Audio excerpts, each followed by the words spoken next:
Hey trappers, Dale Billingsley, Billingsley Brand Lures. Guys, what I got for you today is not anything new, okay? It is not anything earth shaking. It's been around for years and years and years. We've done this since the 30s and 40s and 50s as far as pan cover and increased pan area on predator traps. But to my knowledge, and if I'm wrong, then somebody please correct me, but to my knowledge, nobody has ever seen this or nobody's ever shown it to increase the area for mink trap. Okay, so hopefully, what I'm going to show you today is something, and it's like I said, it's not anything really that will increase your mink take. Okay, especially on dry ground and dry in mink trails, and especially even in water sets, it's not going to hurt a thing to use it.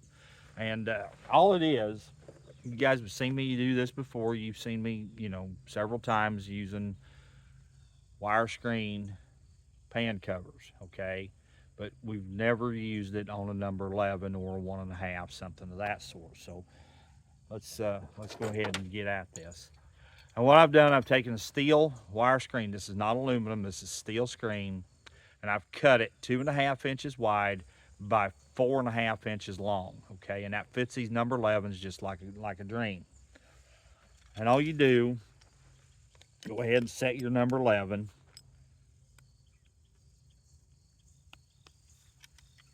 Okay, there's our number 11 set. Let me drop that camera down. It'll be a little easier, guys. There, I believe that's better. So we take our number 11. We've got it set. Now, as you can see, these ain't a very big trap. I mean, it's just a number 1 long spring with 2 springs is all it is. It's not a very big pan on that little number 11. There's a lot of room for error in here, especially when it comes to a mink's little foot. They're not a big footed animal by any means. But flip that loose jaw up and slide it in there. You've got a notch cut for your dog and your dog for where your pan is there and where the dog is. Slide it back in there. Make sure it's in there good and seated right. Flip that loose jaw down. Now, anywhere inside those jaws, that mink steps, you own him then from then on, okay? And it doesn't take much. Let me get a little stick here. It doesn't take a whole lot to set that trap off. And if he happens to step between the edge of the jaw and the edge of the pan, and you don't have anything in here, and I know there's the wild minker or the Wild River pans that you can put on. There's the Chip Davis's expanded pans that you can put on, and I understand all that, but this is a cheap, economical way to increase pan area and not miss those little mink. Like I say, if he steps in between here and you don't have something like a big pan or the screen wire on there, you've missed him. Same way if he steps in out here, you've missed him. If he steps between the edge of the pan and the jaws, you've missed him. By putting these on and running these, you've increased the pan area for that mink to step on, and you're going to end up catching way more mink. Now, I've heard everything there is to hear about toe catches and all this good stuff. I've heard it all. You know what, guys? It doesn't matter to me. If I catch him by the tip of the tail, as long as he's still there when I get there in the morning, that's all I care about, okay?